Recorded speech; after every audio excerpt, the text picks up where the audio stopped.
Latvijas valstī 18. novembrī 107 gadi. Kas tev ir Latvija?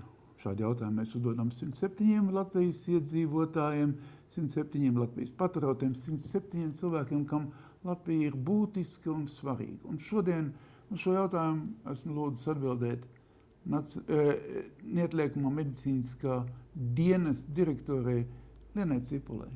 Kas tev ir Latvija?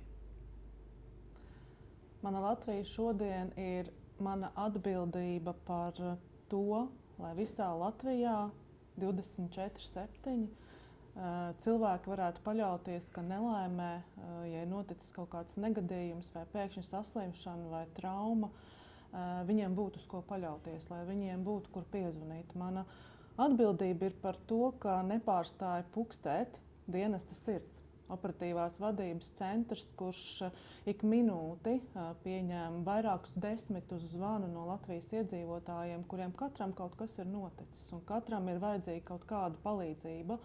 Un mums ir ļoti svarīgi, lai tas viss notiktu pietiekami ātri, lai mums būtu uz līnijas visas tās brigādes, kas mums ir ieplānotas, lai mūsu mediķi būtu gatavi, viņiem būtu mašīna, viņiem būtu viss nepieciešamais. Un faktiski tā ir ārkārtīgi svarīga misija glābt un saglabāt Latvijas iedzīvotāju dzīvības.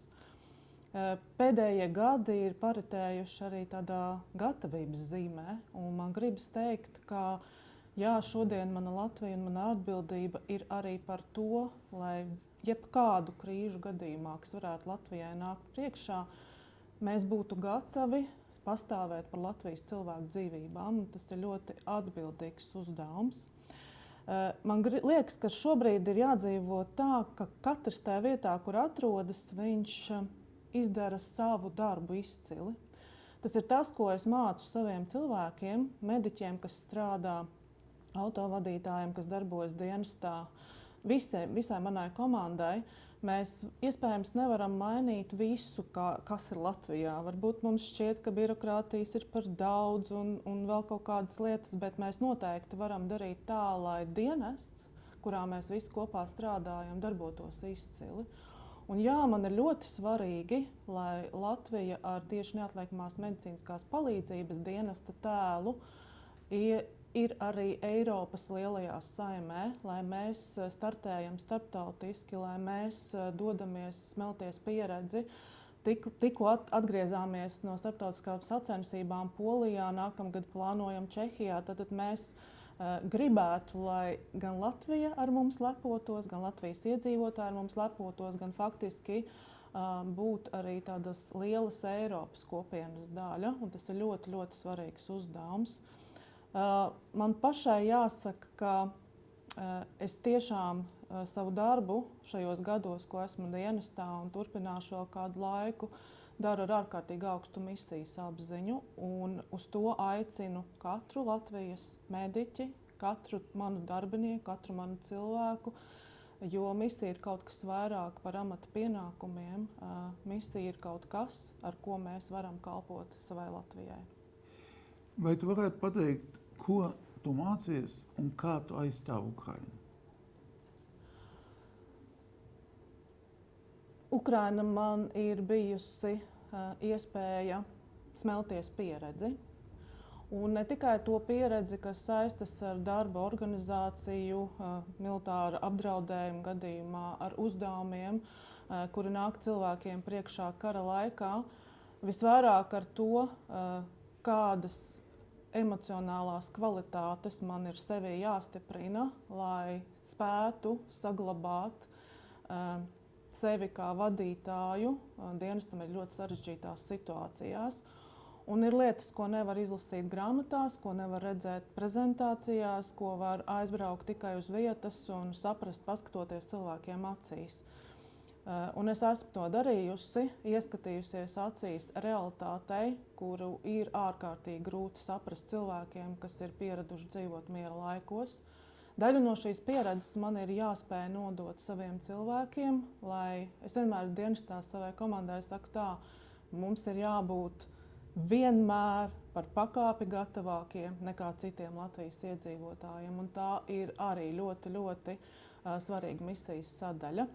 Tāpēc šodien, kad Latvija dzīvo kara ēnā, un daudzi varbūt pat uzskata, pat ir jau sācies ļoti nopietns apdraudējums mūsu valstī, mums katram ir jāsaprot, ka mums ir par ko cīnīties, jo, kā Čakste teica, ja nebūs Latvijas, nebūs arī mūsu, un man ir savs pienākums šai sakarā. Man interesē tavu misijas apziņa, kā izpaužos te, ka mēs runājam par nacionālām rezervēm. Par rezervēm, kas ir nepieciešams stundā X. Tomēr mums ir jābūt visam gataviem. Un cik daudz tu dari šajā jomā un kas mums vēl jādara? Rezerves ir viens no būtiskākajiem gatavības priekšnoteikumiem, jo, lai kāda būtu tava pārliecība un apziņa par to, ka var strādāt un cīnīties jebkuros apstākļos, ja tev nav resursu, ja tev nav iespēju, tad, protams, šī cīņa un pastāvēšana arī par cilvēku dzīvībām nav iespējama. Pēdējos gados mums ir dienestā izdevies piesaistīt finansējumu valsts materiālo rezervju stiprināšanai. Faktiski mēs pašlaik jau varam runāt par noteiktu dienu, nedēļu skaitu, kur mēs zinām, ka mums ir te jau viss nepieciešamais, lai mēs varētu noturēties. Un, protams, ka mums ir ārkārtīgi svarīgi, ka mums ir sabiedrotie, ka mums ir plāni, kā mēs strādāsim tālāk ar pārapgādes lietām, bet tas, ka mēs jau stundas laikā varam tikt pie visa nepieciešamā, lai nodrošinātu neatliekamo palīdzību iedzīvotājiem, tiklīdz ir iestājusies nopietna krīze, tas ir tas, ar ko es šodien lepojos. Vēlreiz, kāpēc tu lepojies ar savu neatliekamās medicīniskās palīdzības dienestu? Mēs kopā lepojamies, tomēr pastāsti, cik tas ir svarīgs. Es lepojos ar to, ka mēs šodien spējam Eiropas ātrumā un Eiropas kvalitātē nodrošināt iedzīvotājiem neatliekamo medicīnisko palīdzību visā Latvijā 24/7. Es teikšu tā, gan pilī, gan būdiņās, gan mežā, gan sporta laukumā, gan ielās, gan viensētās. Mēs vienlīdz ātri, vienlīdz kvalitatīvi visā Latvijā spējam nodrošināt neatliekamo medicīnisko palīdzību, un es lepojos ar to. Paldies.